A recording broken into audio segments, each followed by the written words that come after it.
En Duralex Sedlex cumplimos 20 años de transmisión ininterrumpida gracias a tu sintonía. Con el patrocinio de OCRA, Oficina Coordinadora de Riesgos Asegurados, renovamos nuestro compromiso contigo de ser el mejor programa jurídico de la televisión en Morelos. Duralex Sedlex, conducido por el licenciado Carlos de la Rosa Segura. ¿Qué tal, amigos? ¿Qué tal? Buenos días a todos los que nos siguen hoy por redes sociales. Pues bueno, de nuevo intentando poder estar con ustedes en contacto ahora vía Zoom, de acuerdo a todo lo que nos marcan los cánones de la sana distancia. Agradezco a la doctora Vanessa López Guerrero que nos acompaña el día de hoy en este programa para dar continuidad pues al tema famoso que nos lleva semana tras semana de lo que significa esta pandemia, este virus que nos ha atacado a nivel mundial. Me voy a permitir dar una pequeña semblanza a la doctora Vanessa López Guerrero, a quien agradezco, repito, el tiempo que va a dedicar con nosotros. Es bióloga por la Universidad Autónoma de Aguascalientes, realizó una maestría en Ciencias Bioquímicas en el Instituto de Biotecnología de la UNAM, especializándose en virología. Posteriormente ingresó al doctorado en el mismo instituto, realizando una tesis doctoral en la respuesta inmune contra el rotavirus. Realizó una estancia postdoctoral en la Facultad de Medicina de la Universidad Autónoma del Estado de Morelos, enfocándose en la inmunología viral, estudiando la respuesta inmune generada en infecciones virales como la influenza, el rotavirus y el diseño de vacuna molecular. Actualmente trabaja como profesora investigadora de tiempo completo en la Facultad de Nutrición de la Universidad Autónoma del Estado de Morelos y dirige tesis y doctorado, maestría y licenciatura en el área de inmunología viral, estudiando las respuestas inmunes generadas hacia la infección viral y su asociación con la microbiota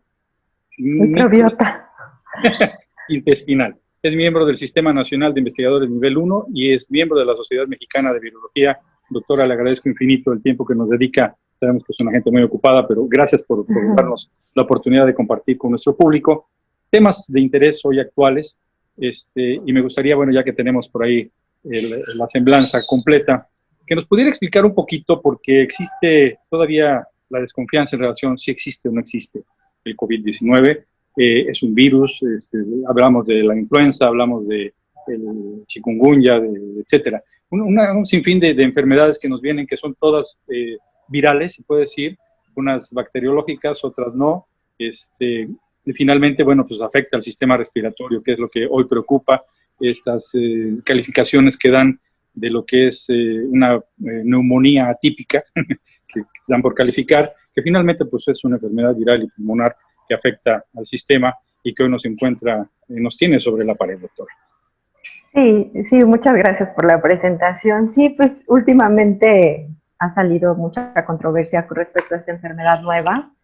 Y sí, claro que existe. Estas enfermedades no son nuevas desde el punto de vista en la historia de la humanidad. Hemos tenido una serie de pandemias que han azotado. Lo que pasa es que ahora con toda esta información que se puede generar tan rápido, pues también se puede generar mucha confusión.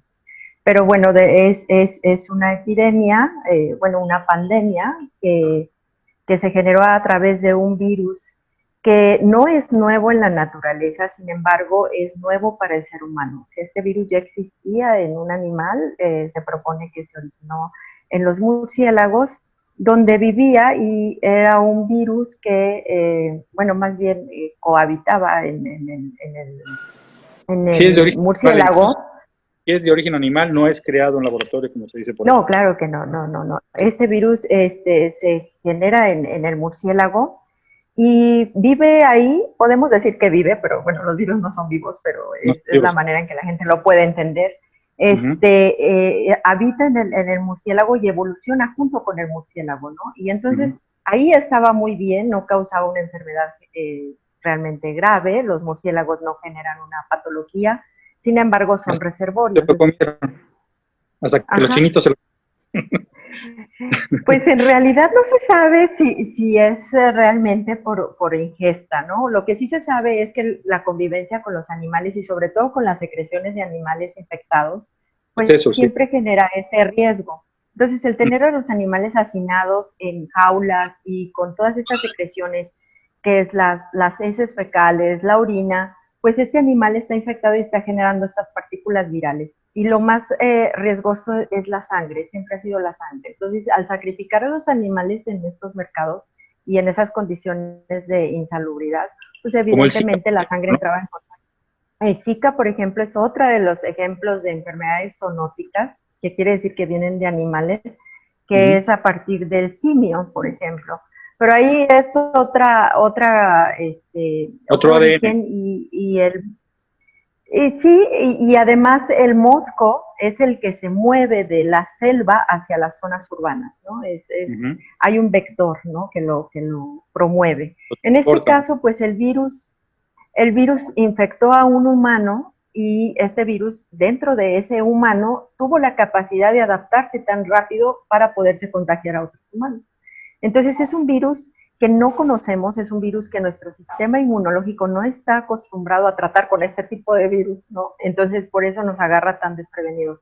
Pero por supuesto no es una creación de laboratorio, no es un evento evolutivo normal y sobre todo más cuando nosotros invadimos hábitats o traemos animales de la vida silvestre hacia nuestra vida. Esto es un poco romper el equilibrio que hay en las poblaciones y, bueno, finalmente corremos el riesgo de tener estos eventos, ¿no? Ok, la conformación de este virus, nos comentan o han comentado mucho en redes sociales, es una capsulita de grasa con proteínas, lípidos, que es capaz de viajar a través de, pues, en su momento, un estornudo o preservarse en algún estado ambiental como es la tela, el metal, etcétera, ¿no? A mí me llama mucho la atención en relación a las muchas discusiones que se han creado en torno a esto, de la permanencia en el tiempo, en el aire, en el espacio, en algún espacio físico. Dicen que no es, que es graso, que de una otra manera con el jabón, que por eso se diluye tan rápido, la charolita esa que ponen el dedo y en automático dispersa el virus, no era el COVID precisamente, pero me llama la atención que dicen que no es muy resistente al calor por su consistencia grasa. Es un lípido graso contenido en un núcleo, pero Cuernavaca, hoy estamos a casi 35, 36 grados. Se supondría que el virus no podría estar en ningún momento, en ningún lugar con este calor. Dicen que tienen que salir y que en el piso, que a lo mejor el pavimento está como para freír un huevo, digo, y que el virus se permanezca en un coche, por ejemplo, en una lámina, se toca una lámina, el piso, valga la redundancia. ¿Cómo es posible que se mantenga el virus dando una temperatura de 40 grados al interior del cuerpo en una fiebre atípica que les dan en ese tipo de enfermedades? ¿Cómo permanece el virus con esa temperatura, aunque está internamente ya incrustado y enquistado en el sistema? Pues eso es muy caliente el sistema como para que normalmente el virus permanezca, ¿no? ¿Cómo se da esa convivencia del virus con el ambiente? Con el ambiente. Sí, bueno, mira, muchos de estas, digamos, de estos parámetros que se han tomado en cuenta es con base a otros virus que ya se han estudiado, como en el caso de la influenza, ¿no? Que también es un virus que tiene una membrana, como dices tú, de grasa, de lípidos, y que se elimina fácilmente con el jabón. En realidad, en las superficies que están expuestas a medio ambiente, es decir, a superficies donde les da el sol, difícilmente el virus va a sobrevivir por muchos factores. Una es el calor, como lo dicen directamente, la temperatura sí es un factor que puede desnaturalizar esta membrana del virus y evitar su contagio. Y por otro lado, los rayos ultravioletas del sol siempre han sido esterilizantes y bueno, realmente en un ambiente externo es difícil que el virus esté sobreviviendo. Sin embargo, se sabe que en superficies como serían los supermercados, donde hay una temperatura mucho más baja, lo fresco dentro de la casa, en las oficinas, en las escuelas, donde la temperatura no es tan alta, el virus sí puede estar mucho tiempo más viable. Sin embargo, también, por eso guantes y tapabocas, que no es la mejor opción, ¿eh? Siempre la mejor opción va a ser lavarse las manos con agua y jabón, eso es infalible. Y el gel antibacterial siempre también es bastante útil. ¿Y si me tomo el gel? Sí, también yo creo que puede servir para algo. Pero la verdad es que el alcohol es uno de los mejores solventes para las grasas y entonces, pues, sí, de alguna manera destruye la capa externa del virus que ayuda a precisamente infectar las células. Pero para arriba, ¿no? Alcohol 70%. Exacto. 70%, sí, 32% no, ni 28%, no, eso no sirve. pero digamos que arriba del 70% sí sirve y elimina la viabilidad de este virus. Ahora, con respecto a la temperatura corporal que me menciona, cuando nosotros tenemos temperatura, sí, efectivamente es un mecanismo de defensa que hace el organismo para tratar de limitar la replicación del virus, porque el virus se replica a 36, 37 grados centígrados. Sin embargo, cuando pasamos a 38, 39, las células empiezan a sufrir, ¿no? Metabólicamente, y ese sufrimiento metabólico, digamos, le cuesta trabajo a la célula también sintetizar proteínas y hacer sus funciones, también implica que al virus le va a costar trabajo. Y de alguna manera es la manera de nuestro cuerpo de reaccionar hacia pero 40 grados no es suficiente para eliminar el virus. Interiormente, no. Para que un virus sea desnaturalizado, cualquiera que sea, tiene que estar por más de 2 o 3 minutos arriba de 57, 58 grados centígrados. Es decir, por ejemplo, exactamente, nosotros no podríamos tener esa temperatura. Pero, por ejemplo, sí preguntaban mucho sobre los alimentos, que si se puede contagiar a través de alimentos, y realmente sobre alimentos cocinados, pues se ha llegado a la conclusión de que es poco probable porque el virus a 60, 70 grados centígrados se desnaturaliza su capa externa y ya, pero en los alimentos cocinados, ¿no? Por el mismo calor. Frutas, verduras y eso, sí hay que lavarlas bien con jaboncito y evitar... Sí. Agua y jabón siempre, porque, bueno, lo vemos en los súper, a pesar de que pues hay todas estas medidas, pues la gente agarra una fruta, no le gusta y la vuelve a dejar. Entonces no sabemos cuántas manos han tocado esa fruta. Entonces ahorita como precaución sería muy bueno tratar de lavar todo, absolutamente todo, las latas, todo, desinfectarlo. ¿No? Darle una roseta con agua y cloro. Y cloro al 2%, al 5%, y si es posible, pues lavar. O sea, yo si me preguntan, ¿recomienda lavar las latas? Sí. ¿Le recomiendo lavar frutas y verduras? Sí. Ahorita no es momento como para decir, ay, luego la lavo y la guardo así en el refrigerador. Hay que evitar todos los riesgos. De acuerdo. Hablando de ese tipo de remedios caseros, medicamentos, en fin, todo lo que recomienda, que hagas gárgaras de carbonato, que con limón, astringosol, tecitos calientes, pues, ¿no? Ibuprofeno, paracetamol, que son las únicas cuestiones que hoy se tienen como paliativo para de una u otra manera pasar el trance de esta infección, más no aliviarla. Se alivia, obviamente, como dice usted, por la inmunología activa del cuerpo que nos defiende de los virus, ¿no? Pero ¿qué se recomienda en ese sentido? ¿Qué es lo que sí hay que tomar, no hay que tomar? Porque, bueno, de una otra manera el organismo, que es otra de mis preguntas, el organismo reacciona de acuerdo a cómo se encuentra vitaminado, de cómo se encuentra alimentado. Entonces, finalmente dicen, es que no sirve, es que no te va a hacer efecto, pero finalmente el organismo reacciona a ese tipo de cuestiones químicas, médicas, etcétera, o de medicamentos, perdón. Entonces, si yo tomo mi vitamina C todos los días, si yo hago gárgaras, si yo prevengo de una otra manera con astringosol, con carbonato, con limón, de alguna manera ayuda porque el organismo reacciona a ese tipo de cuestiones, ¿no? Decían que había que uno que hacer gárgaras de carbonato con sal y limón y no sé qué tantas cosas. Pero bueno, finalmente en enfermedades o en virus normales como la gripa, como irritaciones de la garganta y todo, ayudan. Entonces, a lo mejor no me va a aliviar, a lo mejor no va a prevenir que me dé, pero el organismo habrá de reaccionar de una manera mejor si está un poquito más ayudado o apoyado para que haga frente a esta situación, pienso yo.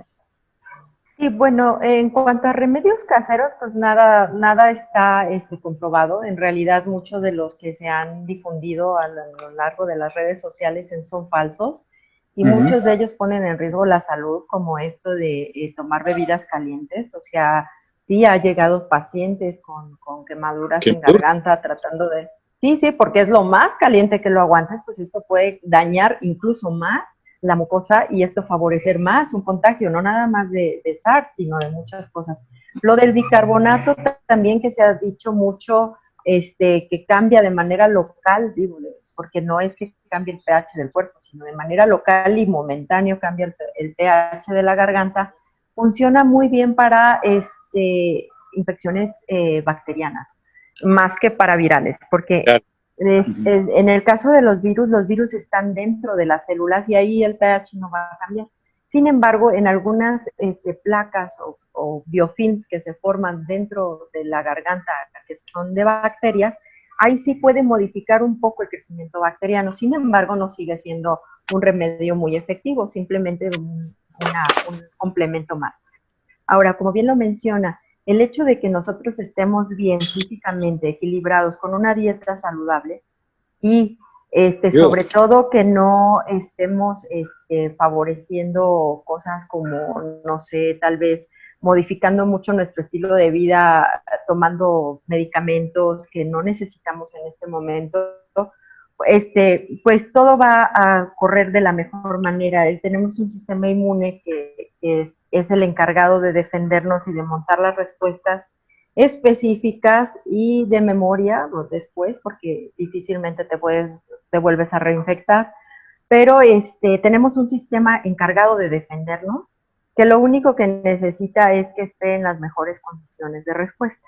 Y bueno, parte de lo que ayuda es precisamente tener una sana alimentación y también estar tranquilos, es decir, el estrés sí puede modificar una respuesta inmunológica. Se sabe que el sistema inmune funciona mejor en ausencia de estrés y bueno, esto lo podemos ver muy claro, ¿no? Cuando somos sometidos a algún estrés, ya sea térmico, ¿no? Que nos da el sol mucho tiempo, pues al día siguiente los juegos, ¿no? O después de un examen, los muchachos llegan con el herpes labial y cosas así. Y esto es porque sí, efectivamente el sistema inmunológico se modifica con el estrés y no está en condiciones óptimas de respuesta. Y creo que ahorita en esta pandemia, pues definitivamente el estrés y la angustia con el hacinamiento y todo eso es un factor importante que hay que tener en cuenta. Entonces hay que fomentar también este estado de paz mental, o sea, de salud mental para estar, les digo, en las mejores condiciones de respuesta ante este virus. Comer bien. Comer bien, estar en un equilibrio, hacer actividad física, siempre todo eso ayuda a hacer algo que nos guste, mantener el contacto con las demás personas, aunque sea de manera virtual.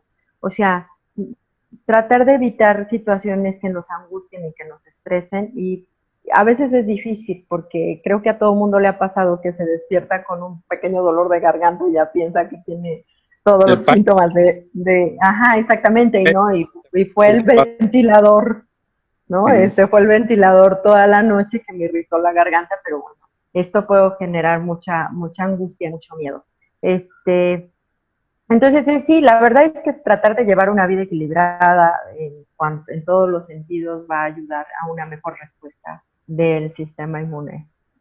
Ok, a nivel laboratorio, se ha manejado mucho ya que hay infinidad de medicamentos que han sido probados desde Cuba, en China, en Francia, en Inglaterra, en París, en Estados Unidos inclusive, y se maneja que ya hay de una u otra manera algún tipo de experimentos o vacunas experimentales que pudieran ya haber sido desarrolladas y que están en prueba para hacer frente a esta pandemia. Ha sido muy difundido el tema de cómo preverla, de cómo evitar, hoy en tercera fase que nos encontramos ya en una etapa, en el pico pues de la situación, que son 15 días aparentemente para que esto pase a ya una fase terminal en nuestro país, en nuestro estado, por ejemplo, pero si la gente se queda esperanzada a que en próximos días, meses, habrá ya una vacuna, dirá, bueno, pues al final de cuentas pues ya va a ver cómo curarme, ya va a ver cómo aliviarme, ya no me preocupo. ¿Qué tan cierto es esto de que realmente existe?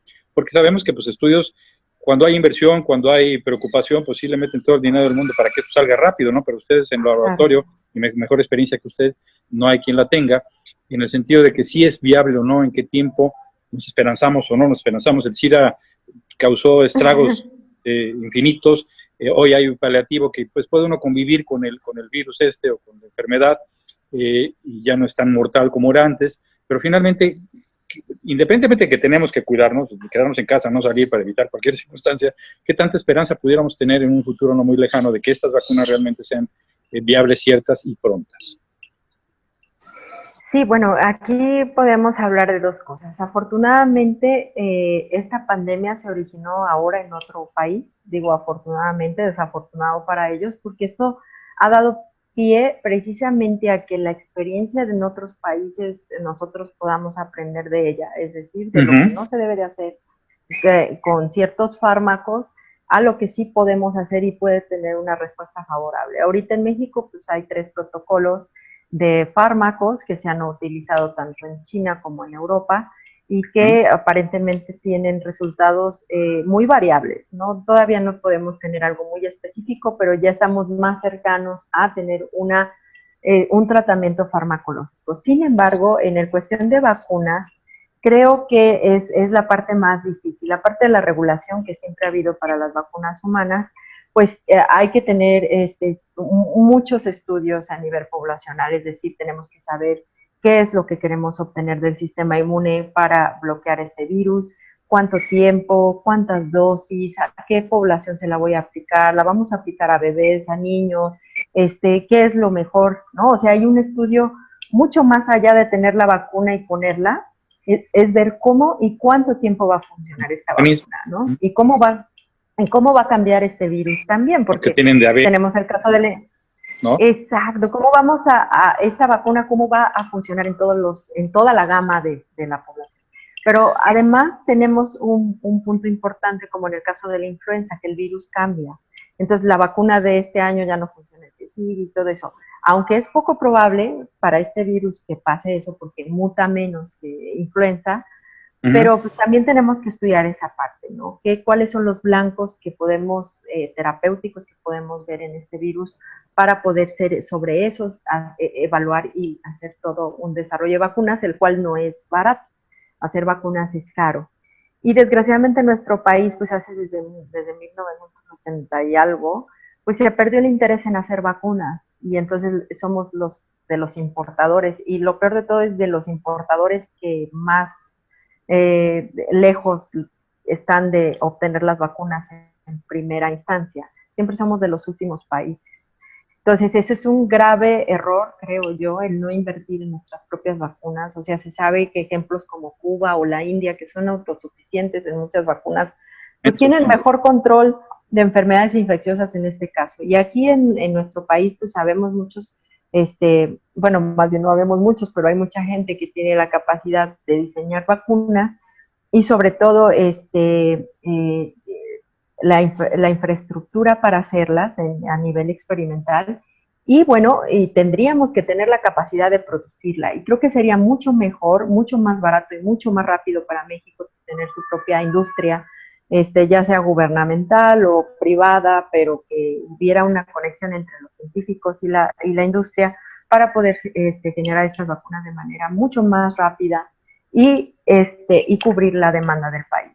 En este punto, pues, sí, la vacuna va muy más avanzada en otros países, principalmente en Londres, digo, en Inglaterra, en la Universidad de Oxford, los que llevan este proyecto. Y sí, efectivamente ya está en fases clínicas, pero ¿quiénes van a ser los países a los que primero va a llegar esta vacuna? Pues evidentemente a los países más ricos que puedan pagarla. Entonces, es ahí donde caemos en la discrepancia económica y sí, porque si nosotros no desarrollamos nuestra propia tecnología siempre vamos a depender de los demás países y eso creo que es una gran enseñanza con esta pandemia de que tenemos que invertir mucho más en ciencia, mucho más en tecnología, mucho más en innovación para precisamente estar preparados para este tipo de eventos que no son los únicos ni van a ser los únicos, ¿no? Sí, son cíclicas, pues.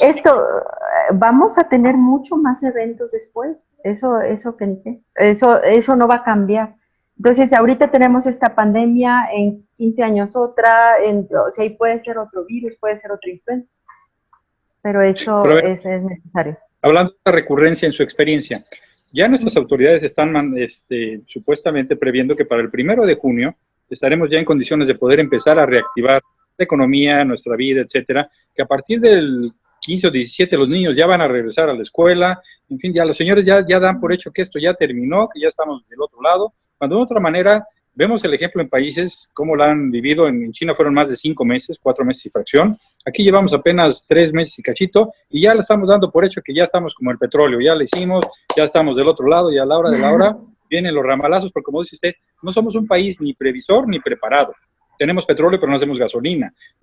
Tenemos la infraestructura, tendremos la economía para haberlo hecho, pero pues los neoliberales y los del pasado son los culpables, los de hoy por hoy no son culpables de nada, pero tampoco hacen nada por remediarlo. Entonces, no son capaces ni de tener mascarillas, ni los elementos o implementos necesarios para los médicos vamos a tener para vacunas.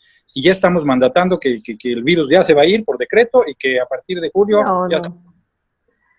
No, en definitiva sí tenemos que ir regresando sobre todo a la parte económica, o sea, no somos Alemania, no somos Italia, bueno, países con tanto colchón, ¿no? Tenemos que reactivar la economía de alguna manera y no, pero por supuesto que el virus no se va el 1 de junio, o sea, el virus está para quedarse y de hecho se prevén nuevos brotes. De la gente que está ahorita en cautiva, pues cuando salga, evidentemente está expuesta nuevamente del virus y puede haber un segundo rebrote. Sin embargo, no podemos paralizar todo, eso es evidente. Entonces, ¿qué tenemos que hacer? Pues ir regresando a la normalidad, pero con las medidas implementadas, es decir, la sana distancia tiene que seguir. Si es posible, pues sí, las mascarillas o el uso de cubrebocas, pero bien hecho, ¿no? O sea, eso es importante, el uso de traer cubrebocas aquí de gargantilla o de diadema o tocándolo no es la opción, sino que hacer una de mascarilla, ¿no? Exactamente, tener una verdadera campaña de uso óptimo de este tipo de materiales que pueden ser muy útiles, pero usándolos bien, y no sustituyendo las medidas que ya sabemos que es lavado de manos, sana distancia, eliminar el saludo de beso, el saludo de mano. Sí, desgraciadamente va a tener que cambiar muchas cosas, por lo menos mientras tenemos una vacuna disponible, y eso no va a ser sino hasta mediados del año que entra, eso si no nos encontramos con otro tipo de trabas, ¿no? Por eso te digo, dependemos totalmente de otros países cuando podríamos ser autosuficientes en eso, ¿no? Pero esperemos que esa parte nos quede, ¿no? Y pues sí, regresando poco a poco, pero yo no creo que las escuelas ni los sectores que pueden parar, se paren. O sea, digo, regresen tan pronto. No es como algo niños están en una escuela, digo, por amor de Dios, niños de primaria, ¿cómo controlamos 300, 400 en sana distancia cuando son niños, ¿no? Más que entonces bueno, sí. Ya nos quedan escasos minutito y medio, 2 minutos. Las medidas, nada más. Estamos las medidas hoy en tercera fase, que es lo más importante, como usted lavar hasta las latas, si es posible, en fin, todo, recapitulando todo ese tipo de medidas, si es tan amable. La medida principal es quien tenga que estar en casa, no salga. O sea, quien pueda estar en casa, no salga para nada. Y que la persona que tenga que salir, pues evidentemente evite tocarse la cara, o los ojos, la nariz, con las manos sucias, que haga un lavado frecuente de manos. Eso va a ser muy importante. Y sobre todo mantener la sana distancia de persona a persona durante el tiempo. Y bueno, si está ya implementado el uso de cubrebocas, pues usarlo, pero tratar de no estarlo manipulando. Vamos a subirlo, bajarlo, ¿no? Guantes quirúrgicos. No son de mucha ayuda. De hecho, ofrecen una falsa seguridad. No lo recomendaría. Lavado de manos. Punto. O traer un gel en la bolsita siempre. O el gel. ¿no? Eso. Sí. Con la mascarilla y el gel a cada ratito como costumbre, ¿no? Sí. Bien, pues yo creo que se nos está terminando el tiempo, ya llevamos 12:30, sí, ya se nos está terminando el tiempo, nos van a cortar por ahí en la producción. Doctora, pues de veras, muchísimas gracias por este tiempo que nos ha permitido compartir con nuestra gente esta experiencia. Esperemos poder estar en contacto con usted próximamente, si nos lo permite, ya que haya pasado 2 semanas después de la fase 3 y vemos qué podemos hacer al respecto. ¿Le parece? Claro que sí. Muchas gracias por la invitación. No, al contrario, gracias a usted, doctora, gracias a nuestros seguidores de Duralex Lex, Radio Primavera, gracias a nuestra producción, a Ocra y a don Mario Corozio, que nos permite, a través de esta vía de Zoom, poder transmitir estos programas que pues hoy nos habíamos interrumpido por esta pandemia. Y bueno, afortunadamente la tecnología nos ayuda, aunque sea a distancia, a poder mantener contacto con nuestro público. Doctora, que pase un excelente día y a ustedes, amigos, un excelente fin de semana. En Duralex Sedlex cumplimos 20 años de transmisión ininterrumpida gracias a tu sintonía. Con el patrocinio de OCRA, Oficina Coordinadora de Riesgos Asegurados, renovamos nuestro compromiso contigo de ser el mejor programa jurídico de la televisión en Morelos. Duralex Sedlex, conducido por el licenciado Carlos de la Rosa Segura.